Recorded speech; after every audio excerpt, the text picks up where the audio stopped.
السلام علیکم ورحمۃ اللہ وبرکاتہ۔ بسم اللہ الرحمن الرحیم۔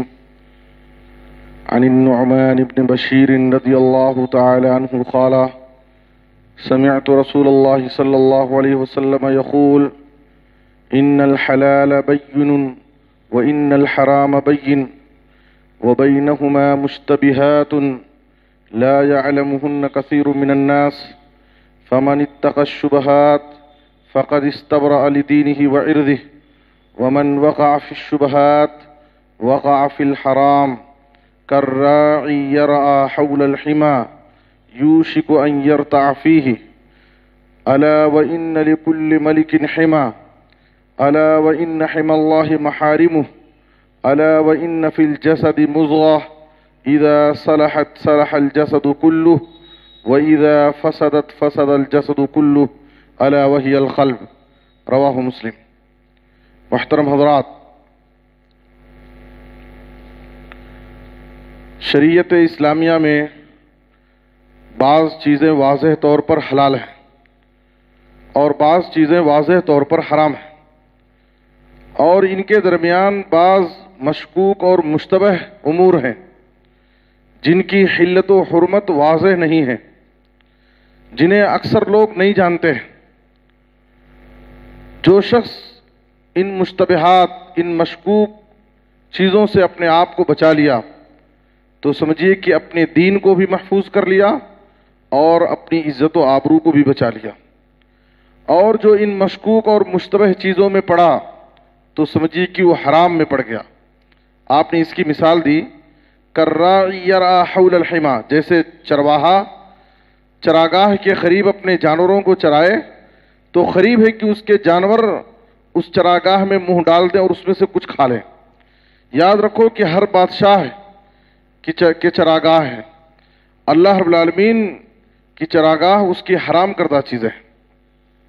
آج کے اس درس میں میں آپ حضرات کے سامنے یہ بتانا چاہتا ہوں کہ جو چیزیں واضح طور پر حرام ہیں ان کو تو کرنا حرام ہے، ان کو نہیں کرنا ہے سرے سے، لیکن ان کے قریب بھی نہیں جانا ہے، ان دواعی اور ان اسباب سے بھی اپنے آپ کو بچانا ہے جو حرام تک لے جانے کا سبب بنے۔ جیسے آپ صلی اللہ علیہ وسلم نے اس حدیث کے اندر کہا کہ شکوک و شبہات والی چیزوں سے جب ہم اپنے آپ کو بچائیں گے تو حرام چیزوں سے اپنے آپ کو بدرجہ اولا بچا لیں گے۔ جیسے آپ نے چرواہے کے چراگاہ سے مثال دی۔ آپ دیکھیں کتاب و سنت کے اندر بہت ساری ایسی چیزیں ہیں جن کے جو حرام ہے اور ان کے قریب جانے سے منع کیا گیا ہے۔ جیسے آدم و حوا علیہم السلام کو اللہ تعالیٰ نے حکم دیا تھا، سورہ بقرہ کی آیت نمبر 35 میں ہے وَلَا تَقْرَبَا هَٰذِهِ الشَّجَرَةَ فَتَكُونَ مِنَ الظَّالِمِينَ۔ درخت کا پھل کھانا چکھنا تو دور کی بات ہے، وہ تو حرام ہے، اس کے قریب بھی نہیں جانا ہے۔ وَلَا تَقْرَبَا هَٰذِهِ الشَّجَرَةَ، درخت کے قریب بھی نہیں جانا، اس کا پھل کھانا اور چکھنا تو دور کی بات، وہ تو یقینی طور پر حرام ہے، اس کے قریب بھی نہیں جانا ہے۔ تو یہ ایک بلیغ اسلوب ہے قرآن کا کہ کسی چیز سے منع کرنا ہے، کسی چیز کی حرمت کو بیان کرنا ہے، وہ تو کام نہیں کرنا ہے لیکن اس کے قریب بھی نہیں جانا ہے۔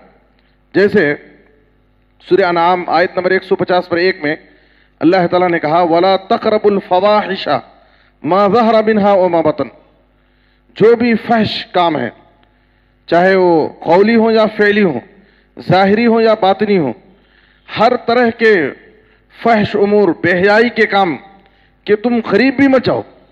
وَلَا تَقْرَبُوا الْفَوَاحِشَ، یقیناً بے حیائی کا کوئی بھی کام حرام ہے، بہت بڑا گناہ ہے، لیکن اس کی سنگینی کو بیان کرنے کے لیے اللہ تعالیٰ نے جو لفظ استعمال کیا وَلَا تَقْرَبُوا الْفَوَاحِشَ، بے حیائی کے کاموں کے قریب بھی نہیں جانا۔ اسی طرح سے سورہ اسراء میں آپ دیکھیے، سورہ اسراء کی آیت نمبر 32 میں اللہ تعالیٰ نے کہا وَلَا تَقْرَبُوا الزِّنَا إِنَّهُ كَانَ فَاحِشَةً وَسَاءَ سَبِيلًا۔ تم زنا کے قریب بھی مت جاؤ، اس لیے کہ یہ انتہائی فحش کام ہے، انتہائی گھناؤنا کام ہے، یہ بے حیائی کا کام ہے، وَسَاءَ سَبِيلًا، اور بہت برا راستہ ہے۔ تو اس آیت کریمہ میں اللہ تعالیٰ نے زنا سے روکنے کے لیے زنا کے قریب لے جانے والے جو بھی اسباب و عوامل ہیں، جو بھی ذرائع ہیں، ان پر بھی پابندی لگا دی. وہ تمام امور، وہ تمام اسباب و ذرائع اس میں آ جاتے ہیں جو زنا کا سبب بن سکتے ہیں.